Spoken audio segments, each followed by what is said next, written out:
Afternoon. We're going to do some hot topics, trending topics. Come on in, like the video. Thanks for tuning in to Let's Talk About It Media 21. Many people have different feelings about what's going on, what's happening. Um, and many people are chiming in. I believe it's being reported that they're still looking for the person. Allegedly, they're still at large. Um, they had arrested someone, they were on the ground, but then they were released. And then they arrested someone else allegedly, and then they were released. And I guess the other person's still at large. So we're going to go ahead and get into the news. Allow me a few moments to get into my system and do my disclaimer. So like the video as you guys come in. We're going to play some clips. We're going to get into what's being talked about. So thanks for being here, everyone. All comments are alleged, period. Copyright disclaimer under Section 107 of the Copyright Act of 1976. Allowance is made for fair use for purposes such as criticism, comments, news reporting, teaching, scholarships, and research. Fair use is use permitted by a copyright statute that might otherwise be infringing. All comments are alleged in our opinion and for entertainment purposes only. Like the video as you guys come in. We're going to get into the videos on what's being talked about. This is video clip of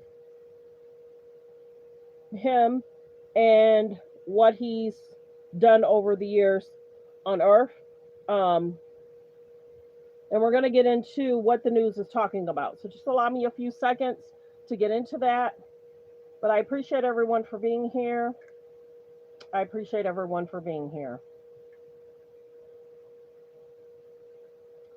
Like the video as you guys come in.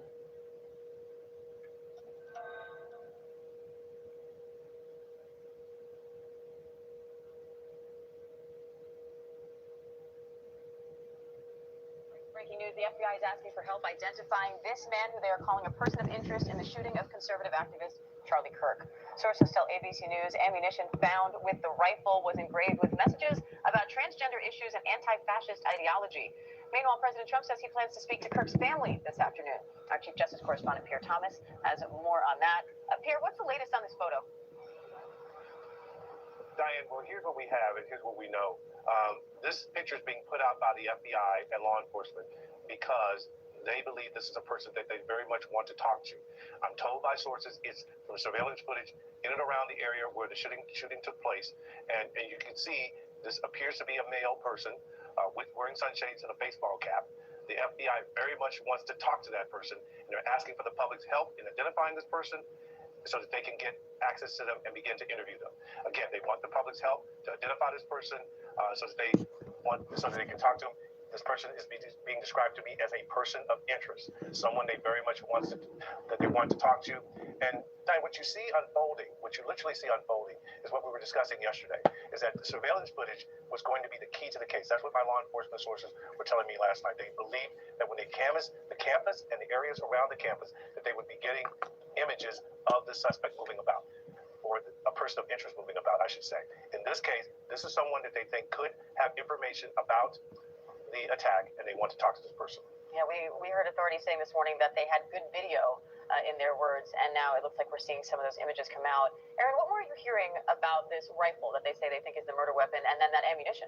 It's a bolt-action rifle that was recovered, and there was a spent cartridge still in the chamber. There were also unspent cartridges, and when they looked at them, they discovered what law enforcement officials described as writing containing transgender and anti-fascist ideology. That's how law enforcement officials describe it. We don't know what that means, and law enforcement officials haven't made clear what that means. They are still working to determine what that means and how it might figure into their investigation, and they are still working on analysis of both bullets and the gun itself. And I want to bring in Justice Department reporter Alex Mallon, too, because, Alex, earlier officials revealed some other evidence they found in addition to this gun and ammunition and these images. What's the latest on that stuff, what they've gathered at the scene? Well, yeah, they said that they made substantial developments in their investigation. They said that they were able to track the path that the shooter took. They say that he perched himself on that rooftop at 11:52. That was about 30 30 minutes before the shot was taken at Charlie Kirk, a fatal shot. And then they traced his route that he took. He jumped off the roof of that building, they say, and then went to a nearby wooded area where obviously you heard Aaron there talking about. He appears to have placed that rifle wrapped in a towel and then went through the neighborhood. They said that they spoke to multiple witnesses or neighbors in that neighborhood to try and get their Ring camera doorbell footage to see if they could further track his path that he took after carrying out that shooting. But obviously, based on the comments at that news conference we heard from the FBI official there, they said that they did not anticipate having to release any more footage of this individual. And now we hear, obviously, Pierre saying that they have released those 2 pictures. So it's unclear whether that means that they have any less confidence than they had 3 hours ago or less progress made towards tracking this individual down, Diane. And again, as Pierre pointed out, what we're seeing here on the screen are images now just put out by the FBI of a person they're calling a person of interest, someone they want to talk to in relation to this shooting. And Jacqueline Lee is there on the campus right now. Jacqueline, what's it like there? Hey, Diane, so it feels very heavy. We're seeing flowers are being put out as we're starting to see this growing memorial outside the university here. And the biggest thing we're hearing from students is it was just seeing the violence play out. So many people, there were thousands of people, more than 3,000 at the event, and they saw the bullet enter Charlie's neck. So we're going to get into some hot topics, trending topics of what's being talked about as well. Many people are reacting to his passing. Beautiful Jennifer Lopez. And what do you think of what happened to him? Sometimes revenge is a dish best served cold. I hate to celebrate someone's death, but when you talk about guns' rights and you talk about how much the Second Amendment matters to you and it impacts you, like, what do you expect, Sympathies to his family, but this is why we need gun control. One of my friends said on social media, he died in a world that he wanted. Yeah, he said it himself, right? There's a whole quote that's been floating around about, sacrifices were made for the Second Amendment to still exist, or something along those lines, right? It's an ad-lib, but yeah, this is what happens. You reap what you sow, and, it's sad that someone died, but also, hey, What do you say to people who might say that you're unsympathetic and you need to be more human about it? I don't know, reread slavery, rewatch Roots. There are so many different eras of American history in America where worse things have happened to people. And we've turned a blind eye. You want us to erase the Confederacy, you want us to erase all these different things, but why should I have more sympathy with someone that you don't know pain, really? This is the worst thing you could think of. You don't understand what other people have gone through. Do you think that this will make a difference with getting people to actually sit down and talk about some sensible gun law? No, unfortunately not. It's going to galvanize the right. They're going to place it on some leftist extremist or something like that, and the conversations that need to be had won't be had. Someone on Fox News said, I think it was Jesse Waters, said that we're at war with them or they're at war with us, meaning liberals. Yeah. You think there's going to be retribution for this? Politically, I think what we see happening in D.C. and what the threats that the president's making in Chicago are a prelude to something that could be worse, Think about 1984 with the thought police. This is an era where we're coming in where they're censoring what you can say on social media. Certain hashtags are immediately flagged. There's going to be a reckoning. Hopefully, it won't be a violent one, political one. I think. Like the video. We're just doing hot topics, trending topics. How many mass shooters there have been in America over the last 10 years? Counting or not counting gang violence? Great.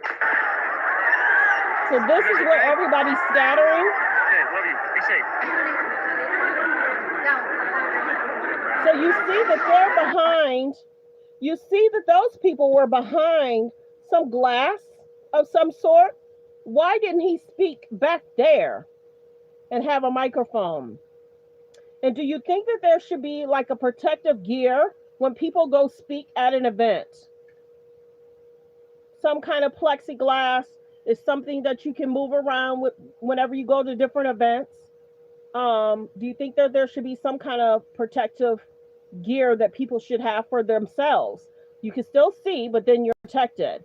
So, of course, this is everyone scattering away from the event. Of course, they cut out what transpired, but this is him speaking to that person, and then that's when it happened. So he had answered that question, and they cut it off, which I'm grateful for. So let's go to the next clip.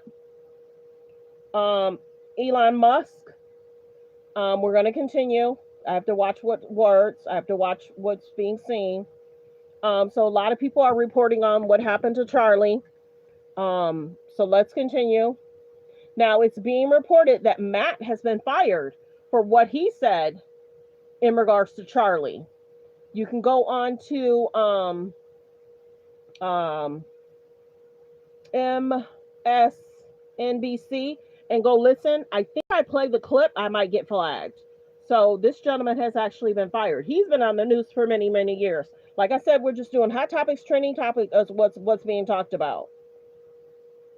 For someone like Charlie Kirk. I can't have empathy for someone like Charlie Kirk. First of all, Charlie Kirk don't believe in empathy. He said it's a bad thing. He said it's some new age made up shit. I can't stand the word empathy, actually. I think empathy is a made up new age term that does a lot of damage, but he also said people got to be sacrificed in order to protect guns. I think it's worth to have a cost of, unfortunately, some gun deaths every single year so that we can have the Second Amendment to protect our other God-given rights. That is a prudent deal. It is rational. Nobody thinks like this. They live in a complete alternate universe. So then how do you reduce? Very simple. People say, oh, Charlie, how do you stop school shootings? I don't know. How did we stop shootings at base? If he was saying that while fighting for reparations, I may have a little bit of empathy. But this white on white violence, died? Damn, B. Life comes at you fast. Empathy, because I have no connectivity. I have more connectivity to someone who is a complete stranger that dies of a drug overdose than I do to someone like Charlie Kirk. Because life is hard. And I understand that. Because it takes very little for someone to end up committing themselves to an existence of numbness. Thanks for saying that, Anonymous. I understand that. That man got murdered at 31 at a college event in the middle of a sentence talking about black gangs. What a way to go. Oh, Chanel. He was actually taken out by an old white man in one of the whitest, whitery, witty white states. He didn't get murked in Watts now. They took him out of Utah. They said Lady Oleana. Okay, let's continue. So we're going to get back to the news. Because sometimes you still have to be respectful. He has a family. He has children. So I don't agree with everything that's been said. Let's continue. Fair use reaction clip. And the blood splatter everywhere. People say that has stuck with them, that has scarred them, and it is traumatizing. And on top of that, the shooter is not yet in custody. So there is huge fear as to what could be next. People just don't know because unfortunately, whoever did this is still out there. But as we heard, there is hope given that authorities have now released a photo of this person of interest and that they have recovered the rifle in the woods in a towel. But the biggest thing is figuring out who did this, why did they do this? But on campus, it does feel very heavy. Diane, our White House correspondent Karen Travers is monitoring the response from the president. And Karen, President Trump says he plans to speak with Kirk's family this afternoon. He also announced he'll award Kirk with the highest civilian honor in the United States. What's the latest there? It's the Presidential Medal of Freedom, Diane, and the president said today during remarks at the Pentagon for the September 11th Remembrance Ceremony that he will be giving that posthumously to Charlie Kirk. He said he'll be... So let's continue. Portia Simon, I guess she's saying she won, but will Simon actually pay Portia the $40K? Let's continue. What you need to know so far.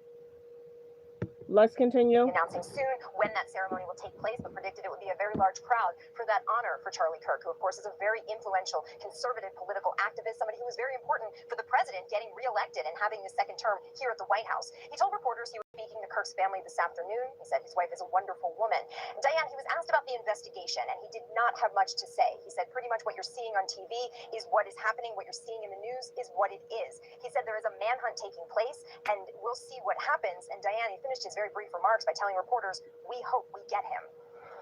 So, Pierre, what are you watching for next in this investigation?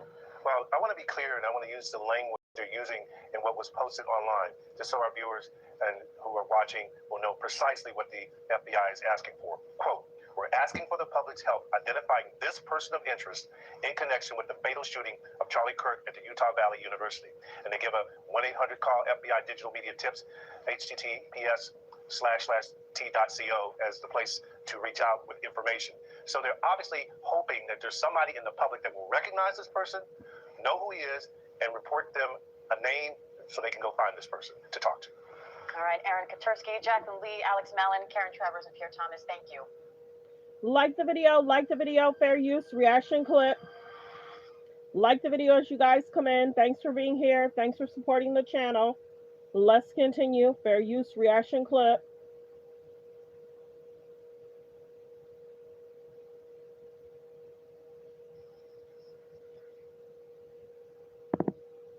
Dark day for our state. It's a tragic day for our nation. I want to be very clear that this is a political assassination. It's odd to be a part of something like this. It's horrible, of course, and really sad for him and his family. No man deserves to go through that. Pray for his wife, pray for his kids. You know, it's sad that it has to happen, and you just hope that people can find a way to love others. It's just surreal, really. Being in the moment, you're like, this could never happen to me until it does. While the suspect is at large, we believe this was a targeted attack towards one individual. This is a tragic moment in our state and in our country. A tragedy unfolding right here in Utah. Political activist Charlie Kirk was shot and killed at an event at Utah Valley University. As the investigation continues, we have team coverage this morning as officers and officials piece together what happened during Wednesday's shooting. News specialist Lori Pritchard is live from UVU's campus with more. Lori? Tamara, good morning. We have just learned that there will be a 7 a.m. press conference this morning with law enforcement as we await details on the latest in this investigation. We haven't learned much since the press conference yesterday, where we learned that they had taken 2 people into custody but had since released them. But as it stands right now at this hour, there is a killer still on the loose. Now I'm here at UVU campus this morning where classes effectively canceled for today. Take a look at some of this video that we have of what happened at 12:20 yesterday afternoon when one gunshot rang out. Thousands of people were attending this event held by Charlie Kirk here, and you can see it was his American comeback tour. It was his first stop, the first campus that he was holding this tour when this gunshot rang out. The bullet struck his neck. He falls to the ground. He's later pronounced dead at the hospital. Now, soon after that shooting, a person of interest, as I mentioned, was taken into custody. Seen on the widely shared video, he was in handcuffs. He was later found not to be involved in the shooting. Then not long after that, the FBI took a second person of interest in for questioning. The FBI director then taking to social media saying that that second person of interest was cleared and then released, and the shooter was believed to be in all black and shot from the roof of the Lucy building. Now, we've seen hundreds of viewer videos of what happened yesterday afternoon. 2 of those videos stand out to us as investigators try to piece together exactly what happened. Now, that shot was taken from approximately 200 yards. As investigators sort through exactly what happened here, take a look at this particular video. In the seconds after the shot was fired, one of the videos captures a person running across a roof that is on top of the Lucy building there. And you see that person spotlighted here. Investigators tell us it's likely that shot was taken from the roof. And then we have another video. Take a look at this. So there's somebody on the roof right there? Just saying. He just ran from So that's them talking about the person being actually on the roof. So this is the direction that's about 200 yards. People, somebody on top of a roof. where's my finger? From over there, ran in. And I was right there. UVU student sharing that video with us. That may give us a different vantage point to a person on the roof. He also mentioned seeing that individual run across the Lucy building. Another viewer sent us this image of a person standing in the exact same spot. We know investigators are looking at security camera video from the university, but they do admit it doesn't really paint a complete picture. It's really just someone dressed in dark clothing. Now, as we understand it this morning, that Charlie Kirk's body was taken to the medical examiner's office, and that's where Brian Carlson is live for us this morning. And Brian, we talked to so many people who witnessed this shooting, and they experienced their own sense of trauma in trying. As they described it, it was a chaotic scene, and one girl we spoke with said that she was trying to save her life. Yeah, and that was the real sense of panic that people felt yesterday there, Lori. Some still in disbelief. Many others coming off that fight or flight mode, having to run for their lives. Many now this morning simply mourning Kurt and the sheer tragedy of his death. Some even lining the motorcade that took his body from the hospital here to the medical examiner's office. Now, KSL did speak with many of those dozens and dozens of different witnesses who saw what happened there at UVU. Some as close to 10 to 15 away from Kirk when he was shot. May described hearing the shot and seeing the blood and then Kirk slump over. And in the simple panic of what they had just witnessed and where that shooting could have been coming from. It's a real scary moment, not knowing what's going on with everybody around, and it's like, where are they? You get chills and like kind of freeze, but you're like, I have to save my life. It was terrifying. None of us knew what was going on. I was just in class. Someone heard a stampede of people running down the hallway. Now, during the panic, immediately after the shooting, one witness says he actually dove into one of the nearby fountains to protect himself, not knowing how many more shots would follow. So coming up in the next half hour, I'll let you hear from that witness who was as close as you could possibly be to Kirk when the shooting happened, and hear the emotions that he's still dealing with, seeing it firsthand. Lori, back to you. It's all right, Brian Carlson, Live Force this morning, and I think you nailed it when you said it was fight or flight mode for many other people in that audience. And the question this morning, as many people have contacted KSL asking the question, what about security? And we spoke with former police chief Chris Bertram about that very thing, because a lot of planning goes into these events. Kirk, as we understand it, had his own set of security, and then UVU campus also provided their own as well. And Bertram said even with all of the planning that goes on with these types of outdoor venues, it can still be really difficult, especially when it comes to gun laws and public universities. He says state and federal officials will next be looking into how the shooter was able to pull this off.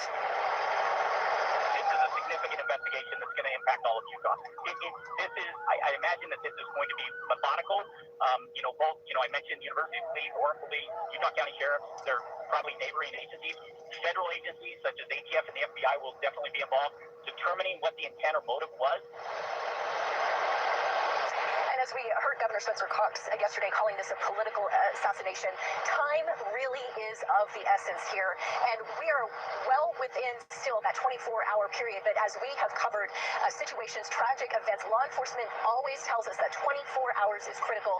And there remains a suspect on the loose right now. Again, I want to mention that there will be a press conference this morning at 7 a.m. KSL will be there. Ladies, back to you. Like the video, fair use, reaction clip. Next clip, like. Don't forget to subscribe, you guys. It's about 93 in the building. Please hit the subscribe button. Thank you. Let's continue. Speaking at an event at Utah Valley University yesterday, when authorities say someone on a rooftop fired a single shot. The shooter then escaped into the chaos of the crowd. Moments ago, though, officials gave an update on their investigation, and it does sound like they have very, very good information about the person who they are chasing, and video of his moments after the shooting. They say a weapon has been recovered. Listen to this. We have recovered what we believe is the weapon that was used in yesterday's shooting. It is a high-powered bolt-action rifle. That rifle was recovered in a wooded area where the shooter had fled. So the FBI laboratory will be analyzing this weapon. Now, we spoke to one of the witnesses last night on the Daily Report who says he was just 15 feet in front of Kirk at the moment. Watch. All of a sudden, we were all piling on the ground. I just remember instinctively shouting, "No, no, no, no." I reached for my phone to text my wife and to tell her that there was a shooter, and that I loved her in case anything happened to me. Lawmakers on both sides of the aisle have condemned the violence. Take a listen. In this country, we have the First Amendment. We have freedom to speak what's on our mind, and should it get shot because we believe in our system of democracy, conservative, liberal, whatever you are, you shouldn't be shot for your beliefs. This is horrific. This is awful. And the assassination of Charlie Kirk risks an uncorking of political chaos and violence that we cannot risk in America. We've got team coverage of all of this for you this morning. Natalie Brand is standing by in Washington for reaction from the White House. Anna Schechter will have more on the investigation. But first, I want to get to CBS News reporter Andres Gutierrez, who's joining me live from Orem, Utah. Andres, what are you learning and what are you hearing from the Utah community this morning? Well, Vlad, besides that murder weapon being analyzed, the FBI right now also working to analyze some footwear impressions as well as some forearm impressions they got of the suspect. So they have been working throughout the night in gathering this evidence, and those are some new pieces of information that we've received. They've also been able to develop a better timeline. We now understand that the gunman showed up here to the campus of Utah Valley University 8 minutes before the noon event yesterday, and then moved through the staircase wells of a building nearby about 200 yards away from where Charlie Kirk was speaking, went to that rooftop and ended up taking that sniper's position. They then captured him on surveillance camera, leaving the building from the opposite side of where he fired that single shot and moving down through the staircases and off the campus, ended up going into a nearby neighborhood. The investigators have canvassed that neighborhood. They have asked those individuals, homeowners, to provide Ring doorbell, and they are compiling leads at this hour to try to get a better understanding as to who this individual is, and they are confident that they have the technologies available to go ahead and to identify this individual before they start releasing the name and photographs out to the general public. So they are quite confident that the technologies will be able to identify this individual. There were 2 individuals that were taken into questioning yesterday. They've been released. One of them was charged with obstruction of justice, but they've also noted that these individuals have been harassed since those names have been released. We are not naming them here on CBS News, but their names are out there on social media, and apparently they have been harassed. The FBI asking the public not to do that. And as you said, there is just overall a lot of shock and awe out here about what happened yesterday. Politicians, as you heard, condemning the political violence, but out here, just people having to experience the trauma of seeing Charlie Kirk getting assassinated in front of them. There were 3,000 people in attendance. Security also being questioned here, given that amount of people. There was no checkpoints. There was essentially no checking of tickets of the public coming in, so anyone could just come into this open venue. And so those 3,000 that were in attendance, there were about 6 campus police officers that were guarding the perimeter of this particular event. But again, could have probably not done much given the position of where the shooter ended up firing off that single shot. So, Andreas, we just heard from FBI agent in charge, and remarkably, and I think this is good news for people who are worried out there because this suspect is still at large, that they have extensive video, and they've also recovered the weapon that was used in the assassination. Absolutely, Vlad. And at this point, they essentially will rely on, his license plate readers that are in the area. They'll tap into those databases. They'll also go ahead and tap into the vast surveillance systems around here and try to see if they can perhaps any AI technology perhaps that now is out there available to them to see if they can zero in and trace the steps of this individual before and after he ended up doing this assassination. All right, Andreas Gutierrez reporting live from Warren, Utah, the site of that heinous act of political violence yesterday. Andreas, thank you very much. All right, let's get now to CBS News White House correspondent Natalie Brand. She is joining us from the White House. Natalie, as you know, Charlie Kirk was not officially part of the administration, but he was very, very close with the president. He was especially close to Vice President J.D. Vance and the president's son, Donald Trump Jr. Can you just describe his influence? We've seen the president angrily yesterday reacting to the news, and again this morning with the news that he's going to award him the Presidential Medal of Freedom. Just give us the macro view of how influential and how loved he was by members of the Trump world. Yeah, and I think that speaks to why the president and his team, White House officials here, simply devastated by this political assassination. There were tears at the White House yesterday. It's a very somber day, always on 9/11, but I think you could hear it in the president's voice when he was speaking at the Pentagon a short time ago, and it speaks to the closeness of their relationship that he opened his remarks at the 9/11 remembrance ceremony at the Pentagon with a tribute to Kirk and this announcement that he would be bestowing on him the Presidential Medal of Freedom posthumously. Take a listen to a little bit more of what he had to say. Before we begin, let me express the horror and grief so many Americans at the heinous assassination of Charlie Kirk have felt. Charlie was a giant of his generation, a champion of liberty, and an inspiration to millions and millions of people. Our prayers are with his wonderful wife, Erica, and his beautiful children. Fantastic people they are. We miss him greatly, yet I have no doubt that Charlie's voice and the courage he put into the hearts of countless people, especially young people, will live on. I'm pleased to announce that I will soon be awarding Charlie Kirk posthumously the Presidential Medal of Freedom. The date of the ceremony will be announced, and I can only guarantee you one thing, that we will have a very big crowd. Very, very big. Most senior homeowners don't know this. Like the video, fair use, reaction clip. Like the video as you guys come in. Don't forget to hit the subscribe button. There's about 166 in the building. Please double tap the screen to hit the like. or hit the thumbs up above the video, below the video. Let's continue. Fair use reaction clip. Last night, in a video message, the president also noted his anger and grief. He blamed rhetoric from the left, although, again, as you've been talking about, this investigation is still in its very early stages. So, unclear what the exact motivation here was. But just the sense of grief here at the White House. The vice president, in an extremely personal and lengthy account on social media, detailed his relationship with Kirk and how Kirk helped him really launch his political career and advocated for him to become Trump's running mate, noting that some of the most successful events organized on the campaign trail were not organized by the campaign, but by Kirk's group, Turning Point USA. He went on to say he wasn't just a thinker, he was a doer, turning big ideas into bigger events with thousands of activists. Vlad.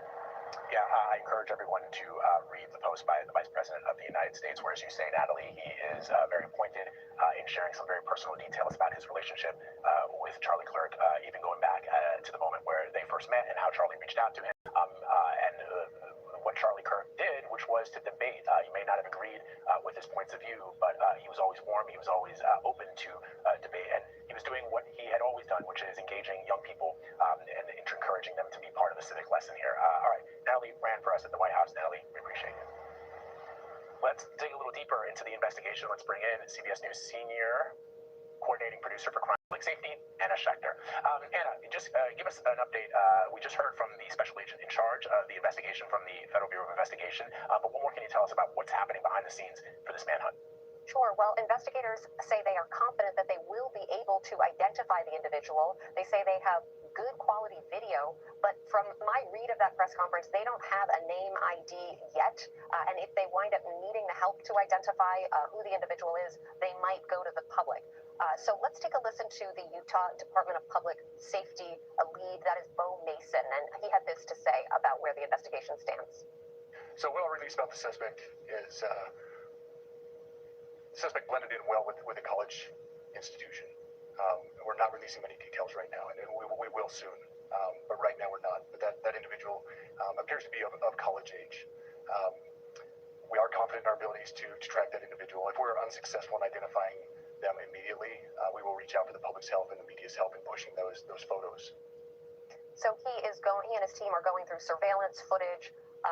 If they have some kind of sense of a vehicle, license plate readers, they're going to be casing local businesses, certainly wanting to limit how this individual might be able to travel and leave the area.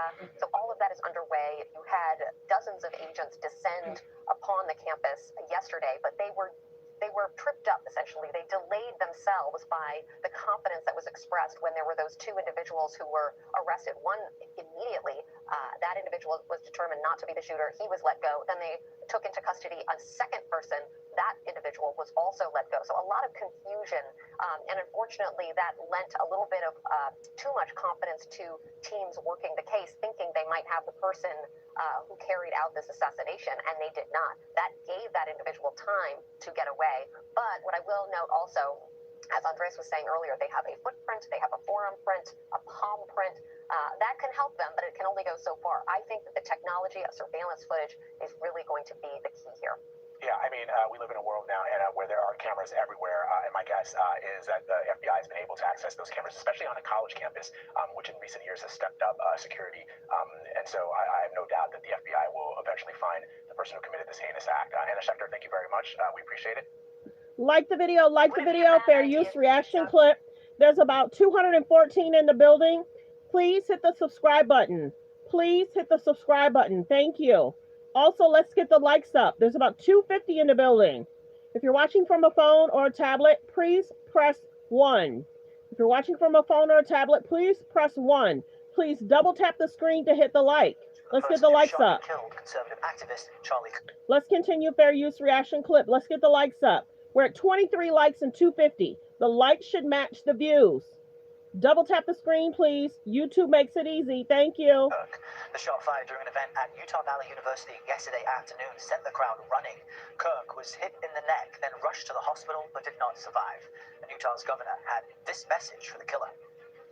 But I want to make it crystal clear right now to whoever did this, we will find you. We will try you. And we will hold hold you accountable to the furthest extent of the law. The FBI Salt Lake City field office released this statement saying it's devoting its full resources to the investigation and that the FBI will co-lead the response. Condolences are coming out of the White House. President Trump posted a video message on his social media platform. Here's some of what he said. I am filled with grief and anger at the heinous assassination of Charlie Kirk on a college campus in Utah. This is a dark moment for America. And lawmakers from both sides of the aisle are denouncing the shooting and political violence. Take a listen here to what these two congresswomen, Democrat Alexandria Ocasio-Cortez and Republican Nancy Mace, had to say yesterday. This is horrific. This is awful. And the assassination of Charlie Kirk risks an uncorking of political chaos and violence that we cannot risk in America. In this country, we have the First Amendment. We have freedom to speak what's on our mind and shouldn't get shot because we believe in our system of democracy. And we have more team coverage for you on this morning. Scott McFarlane is following the investigation. Nancy Cordes is standing by for us at the White House. Olivia Rinaldi is tracking a response from Capitol Hill. But let's first get to Carter Evans, who joins us from outside the scene there in Orem, Utah. Carter, good morning. Thousands of people were gathered at this event. Walk us through exactly what we understand happened and what you're hearing from witnesses. So what I'm hearing from witnesses is they were very excited, and as you said, there were thousands of people. I mean, it was a packed event, and they had just started the debate section of the event. Basically, he calls it "Prove Me Wrong," and this is an opportunity for students to get up and ask Charlie Kirk questions, and he responds, and they have a respectful debate back and forth on a whole range of issues. What they were discussing when he was killed was mass shootings. And that's when that shot rang out. It hit him in the neck. He went backwards very quickly. The crowd started panicking. Everybody started running.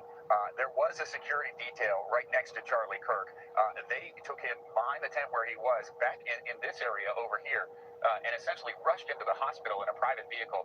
They did not even wait for an ambulance to come. They wanted to get him to the hospital as quickly as possible, but as you know, he passed away. Yeah, I would discourage people from seeing the video of the incident. It is so graphic and disturbing. Carter, thank you for spelling it all out for us. CBS News Justice correspondent Scott McFarlane joins us now from our Washington bureau. Scott, good morning. I know you're bringing us up to speed on the investigation. What is so unusual is despite the security presence for Charlie Kirk, the shooter is unknown and still at large. So why is that, and what do investigators know today? Errol, it's quite striking. It's a day later, and there's a manhunt for an assassin underway. Investigators say they believe this was targeted. They've characterized it as a political assassination. The governor of Utah did too. But precious little information came out overnight, and we haven't seen images of a person's outline or details of his or her car or weaponry or bagging. You can see the images there on the screen. They believe this was a single shot fired from about 200 yards away. That's a couple football fields away. There's some cell phone video from inside a campus building that if you zoom into it, you can see a figure there on the roof, spot shadowed on your screen. But there's been conflicting information about the arrests or the detentions that have been made so far. The FBI director had announced on social media they took a subject into custody in connection with the shooting, then posted about an hour later they had released that person from custody. Errol, we've talked to police overnight. They said they've had 2 people in custody. One was for obstructing the scene as they responded. Another was for questioning, but neither has direct ties to this shooting. So the day begins with a search for a suspect and a manhunt for an assassin. And if any of our viewers were there, the local police, they want your videos, they want your pictures, they want your images because the hunt is on. Scott McFarlane, thank you. Like the video, like the video. There's about 209 in the building. Continue to please hit the like button by double tapping the screen or hit the thumbs up above the video, below the video. Please don't forget to hit the subscribe button. Thank you. Please subscribe and thank you. Let's continue fair use reaction clip. Please hit the subscribe button. Let's get the likes up. The likes should match the views. If you're watching from a phone, press 1. If you're watching from a phone, press 1. Double tap the screen, please. Thank you. So may have no idea who he is, but he had huge political influence. How is the president reacting? And help us understand the influence Charlie Kirk had. Such huge influence, Errol. In fact, there are a lot of White House officials who believe that they are in their jobs now, that President Trump won re-election because Charlie Kirk really went to bat for him in 2024 and mobilized his huge base of support, particularly among young voters, male voters especially, that helped usher in President Trump back to the White House. And so yesterday, not only was this the death of someone who they admire, who they see as an inspiration, but also really a death in the family. They knew him so well. And yesterday we saw White House officials in shock We saw White House officials in tears, and this is someone who came to the White House regularly to visit, to consult. He was a fixture at Mar-a-Lago as well. He consulted President Trump, gave him advice on some of his cabinet picks. He was even an early champion of J.D. Vance to be Vice President of the United States. Donald Trump Jr. in particular was very close to Charlie Kirk. They vacationed together, traveled together. They went to Greenland together earlier this year. And last night, Donald Trump Jr. posted that he thought of Kirk as a little brother. President Trump himself also weighed in a 4-minute video that he filmed inside the Oval Office last night. Take a listen to how he described Charlie Kirk. He's a martyr for truth and freedom, and there's never been anyone who was so respected by youth. Charlie was the best of America, and the monster who attacked him was attacking our whole country. We have learned this morning that Vice President Vance, who was planning to go to New York to observe the 9/11 anniversary and attend ceremonies there, will instead be heading to Salt Lake City to show support for Charlie Kirk's wife and his children. Errol? Yeah, hard to go out to them. Nancy, thank you very much. CBS News White House producer and reporter Olivia Rinaldi joins me now in studio with reaction from lawmakers. I mean, the shockwaves from this, Olivia, are still being felt. But what are lawmakers saying? Yeah, Errol, it was one of those interesting moments where Congress is actually on Capitol Hill as this was unfolding. So we were getting live reaction from these members of Congress as they were hearing about their close friend and confidant, Charlie Kirk, and what was going on with him. Take a listen to some of the reaction we heard from Senator Reid, who spoke with our Major Garrett, as well as Marjorie Taylor Greene, who herself is such a fixture of this movement. Take a listen. One of our fundamental principles of the American way of life is the freedom to speak out and to do so without fear of not only intimidation but violence. This is absolutely reprehensible. It's the worst thing. Shocking, and everyone's really devastated. My children are devastated. Just everyone I know. There really aren't words. Now, he was known for these combative conversations that he would have on college campuses, but he also went across the aisle. There was this famous podcast he did with Governor Gavin Newsom of California, where they talked about everything, and it was kind of seen as this way to bridge the gap in such a divided political world that we have right now. And that engagement he would have on campus, he would then turn into content. It would go viral, whether you liked him or not. People would engage with the content. He was on podcasts, YouTube. What does Charlie Kirk mean to young conservatives? Because I know that as you were covering candidate Trump on the campaign trail, he was a visible presence. He was the embodiment of young conservative movement right now, especially in the MAGA movement. What was the most interesting thing was the Trump campaign was so small. It was so insular, small but mighty team. But they trusted Charlie Kirk so much that they tasked him with getting those mid-propensity voters, those young voters that are likely to vote, but maybe haven't made that plan to do so. Charlie Kirk went on those college campuses and said, here's the plan, here's how you do this, here's when you need to sign up, and really mobilized them. And there was an anecdote that the vice president actually put out last night where he said, whenever you get nervous or overwhelmed by the campaign and the amount that they had to do and the voters they had to reach, Charlie Kirk would tell him, you worry about Wisconsin, I've got Arizona. That's where he was a resident. He said, we've got it in the bag. I'm not worried about it. He built out the base for the MAGA movement in Arizona for young people. He worked on it in Georgia. He worked on it in Michigan. He just had built out a lot of the Trump campaign apparatus and was able to reach those voters, talk to them, and then bring that message back to President Trump and say, here's what they need to hear, here's what they want from you, and then he could tailor his campaign around that. I think we might have a bit of sound that speaks to that. We do. We want to listen to that. Charlie Kirk continued to push forward in spite of threats. He was a seasoned veteran at vigorously debating in a civil fashion the issues of the day. His voice will continue to be heard. This tragic episode by this filthy assassin who committed this event will not silence his voice and will not silence the good people of the United States of America. And that's their... Like the video, fair use, reaction clip. Like the video as you guys come in. Don't forget to hit the subscribe button. Let's continue. Fair use, reaction clip. The likes should match the views. Continue to double tap the screen. Good afternoon, everyone. Thank you for saying hello. Thousands of people during an event at Utah Valley University. The shooter is still on the loose, and authorities say they're searching for a lone gunman who fired a single shot from more than 100 yards from where Kirk was sitting at the time. Let's get 50 people to double tap the screen. If you're watching from a phone, press 1. If you're watching from a phone, press 1. Please double tap the screen to hit the like or hit the thumbs up above the video, below the video, so we can continue. We got to get the likes up. Thank you. Let's continue. And those officials now are going to be an update on the investigation. Let's listen. Good morning. I'm Bo Mason, Commissioner for the Utah Department of Public Safety. I'd be remiss if we didn't start off today and recognize the significance of the day. Historically, on 9/11, law enforcement has come together as a group to recognize and honor those that sacrificed to preserve the ideals of this country, the freedoms of this country. And instead, we find ourselves today hunting a murderer who chose to violate our rights, the rights of an individual within this country. Just to recap yesterday's events, at around 12:20 p.m., political influencer Charlie KIRK was at Utah Valley University participating in a student-sponsored event with Turning Point USA. Charlie was shot at that event. He was transported to a local hospital where he later passed. Last night, his body was moved to the state office of the medical examiner. We will continue to facilitate movements to get him home today and with his family. Yesterday, during the investigative process, we located a couple of persons of interest. We interviewed those individuals, and after releasing them and after clearing them of being suspects, they faced scrutiny, they faced threats. We asked the public to be patient with the investigative process. These individuals were not suspects, they were people of interest. We ask that you do not impose into those people and that investigative process. They don't deserve that harassment for being subject to that.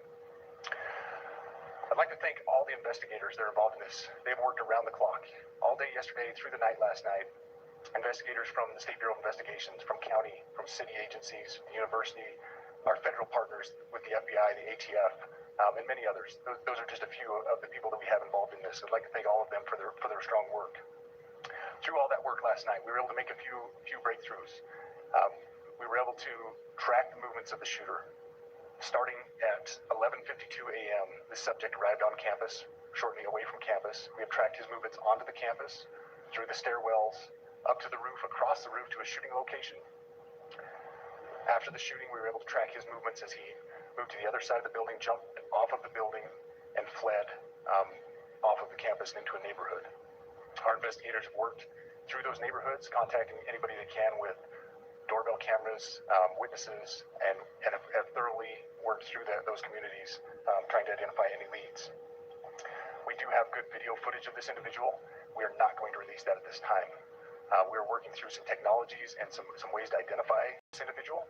If we are unsuccessful, we will reach out to you as the media and we will push that publicly to help us identify them. But we're confident in our abilities right now, and we would like to move forward in a manner that keeps everyone safe and moves this process appropriately. Last night I communicated with Erica. The family's devastated. As a commissioner of public safety, as a father, as a husband, I can only imagine what that family's going through. The heinous event that happened yesterday is not Utah. This is not what we're known for. Over the past several weeks, we've seen the state come together to help families in mourning, come together as a community to show what Utah is known for a state of character, of service, of camaraderie, of a neighboring feel. We will not stand for what happened yesterday. We are exhausting every lead. We have every officer invested in this, every investigator, every local agency. The outpouring of support from the law enforcement community has been astounding. We are investing everything we have into this, and we will catch this individual.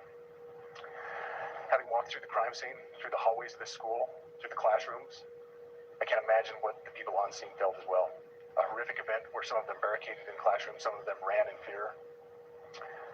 Can't overstate the tragedy and the horrific event that yesterday was, and how we will work to bring to justice the actions of one individual or any other individuals that assisted in that.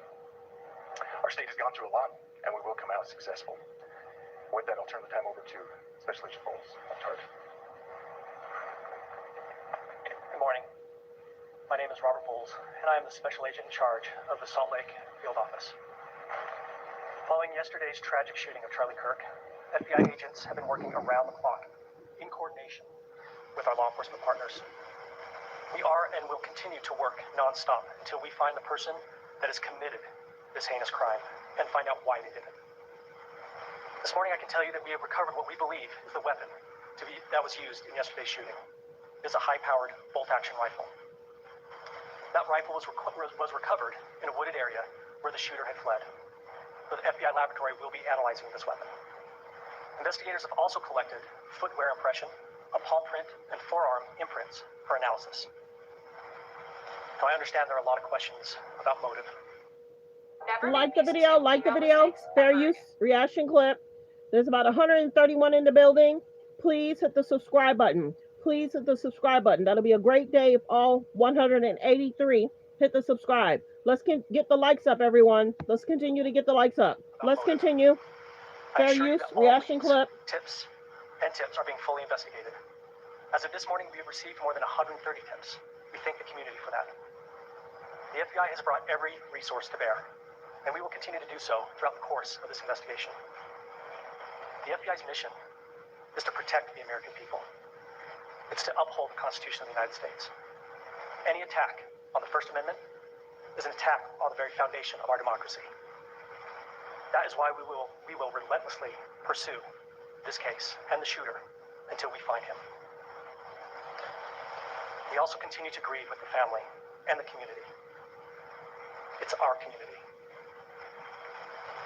If you have any video or images from the shooting, we ask you to please submit them to our digital media tip website at www.fbi.gov/Utah Valley Shooting. You can also call the FBI at 1-800-CALL-FBI. We truly rely on the public's help in these types of cases, and no tip is too small or insignificant. Thank you.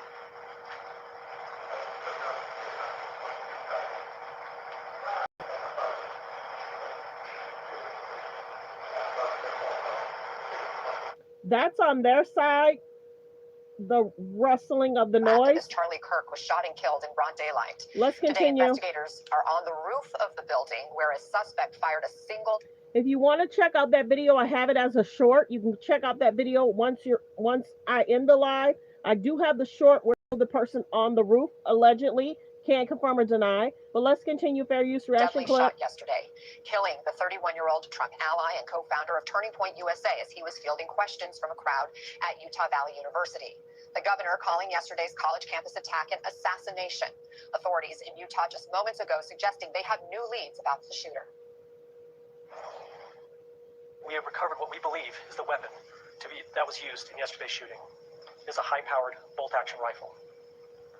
That rifle was recovered in a wooded area where the shooter had fled. Investigators have also collected footwear impression, a palm print, and forearm imprints. Suspect blended in well with a college institution. We're not releasing many details right now, and we will soon. But right now we're not. But that individual appears to be of college age. Charlie Kirk was instrumental in cultivating support for the MAGA movement, specifically driving up support for President Trump among younger demographics that Republicans have struggled with in recent years. Let's go to NBC's Aaron Gilchrist on the scene in Utah for us. Monica Alba is back with us from Washington, and we're also joined by former D.C. Chief of Homeland Security and Intelligence, Danelle Harvin. Aaron, what more did we learn about the investigation and the ongoing manhunt?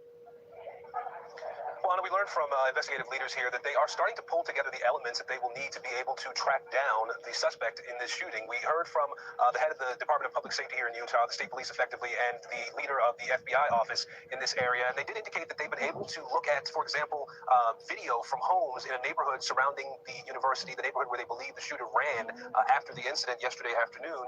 And they say that they've been able to start collecting footage to see someone that they believe is the person that they're looking for in this case. At the same time, as you noted, we know that they've also been able to recover a rifle in this incident. They described it as a high-powered bolt-action rifle that was found in a wooded area near the university, presumably near the neighborhood where we saw the suspect run, along with those foot impressions rather, and other things on the scene there. So this is all going to aid in the effort investigators are making right now to figure out exactly who that person is and track him down. I want you to hear a little bit more from the folks who ran the news conference here earlier today. Listen. We do have good video footage of this individual. We are not going to release that at this time. We are working through some technologies and some ways to identify this individual. If we are unsuccessful, we will reach out to you as the media, and we will push that publicly to help us identify them. But we are confident in our abilities right now. Now, I was able to ask a question of the gentleman you saw there at the podium just a few minutes ago, and I said, given the fact that you have this video footage and the fact that you have what you believe to be the weapon in this incident, do you think you know who the suspect is in this case specifically? And they wouldn't answer that question directly, but did say that they are going to be using technology, as you heard, to try to figure out who it is they've seen in this video, and they've started the process of tracing that rifle, and that could give them some more answers or some new leads in terms of finding a suspect. Danelle, why not release the video footage and images of the suspect, given this person is still at large? Yeah, this individual could actually be watching this show right now, and if they understand that law enforcement is close to them, that may change their pattern of evasion. The fact that they have the rifle, it's going to yield so much data, as the previous commenter just said.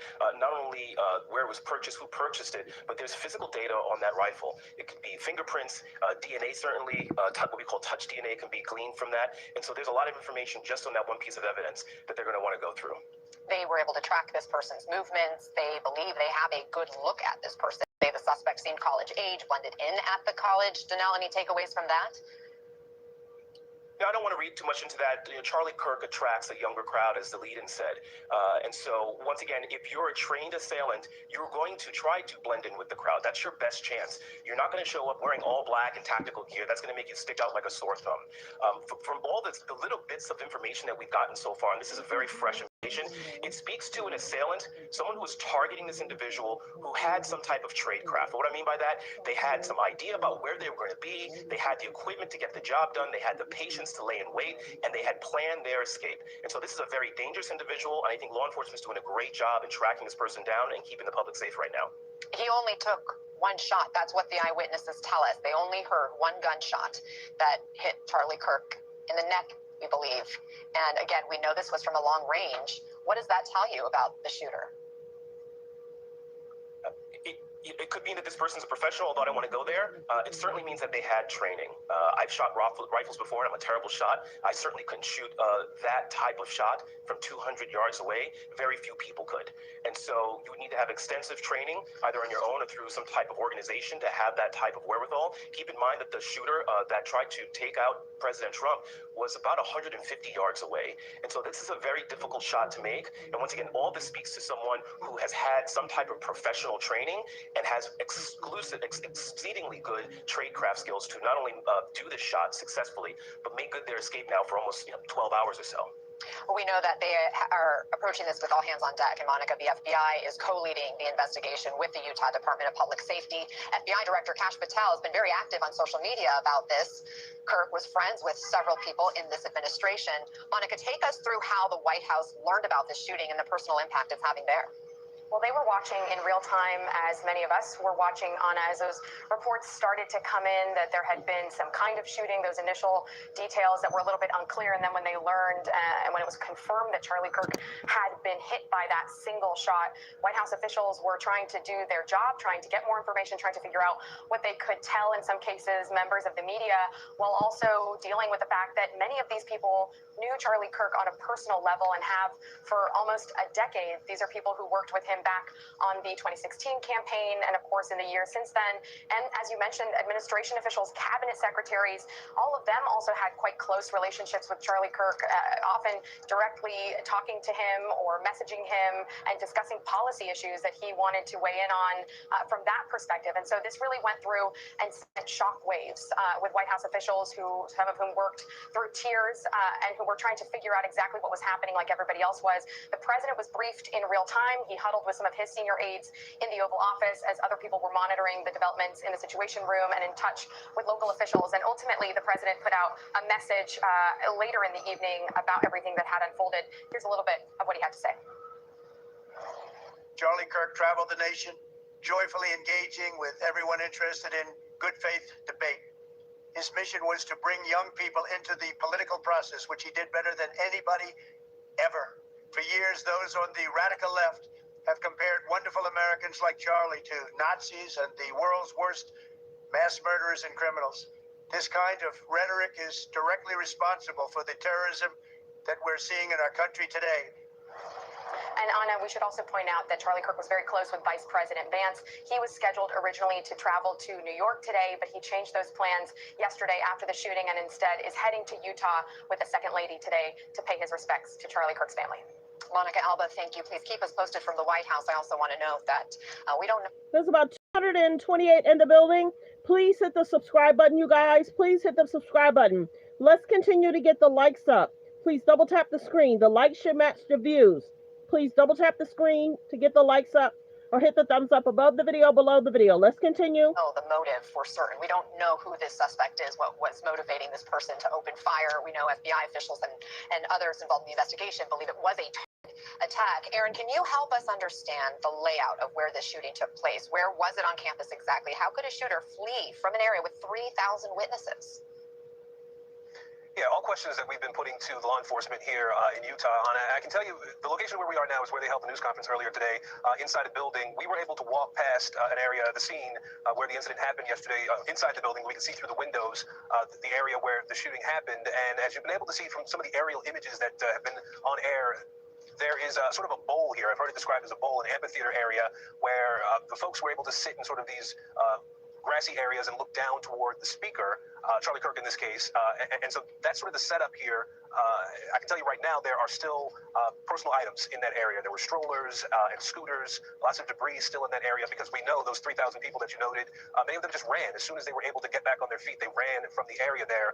As we understand it from the university, the shooter was on the rooftop of a building overlooking that sort of bowl area, about 200 yards, so as we understand from the university, away from where Charlie Kirk was speaking.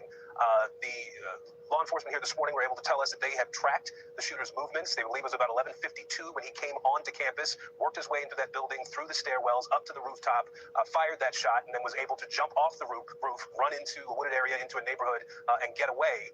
And the why of it all is something on it that we're still trying to get our hands around. Like the video, like the video. Thanks for being here, everyone. Don't forget to hit the subscribe button. There's about 206 in the building. Continue to hit the subscribe button. If 206 people subscribe, I will meet my goal for today. Continue to hit the like button. Copyright disclaimer under Section 107 of the Copyright Act of 1976. Allowance is made for fair use for purposes such as criticism, comments, news reporting, teaching, scholarships, and research. Fair use is used permitted by copyright statute that might otherwise be infringing. All comments are alleged, in our opinion, and for entertainment purposes only. Thanks for subscribing, Maria. So I appreciate everyone. Focus on healthy, safe relationships. Be around people that's loving, kind, and respectful. Thanks for being here, everyone. Praying for his friends and family. Losing a loved one is not easy. Thanks for subscribing. I appreciate that. Thanks for subscribing, you guys. If I'm able to come back around 3, 4, or 5, I don't know. I have run errands today. Thanks for subscribing. I will try and come back. I will try to do hot topics, trending topics if I can. But if there's more information about Charlie, I'll try and update you guys. But normally I go live 10 or 11, but I have some business to take care of. You know, I always have to take care of business first. So I have an appointment I have to get to, and then I will try and come back if I can, 5, 6, maybe, or I'll just go live again tomorrow, 11 or 12. So it just depends. Thanks for being here, everyone. If there is updates, I will be back live again later on today. Have a great day, you guys. Pay attention to your surroundings. Be careful when you're out and about. And prayers for his family.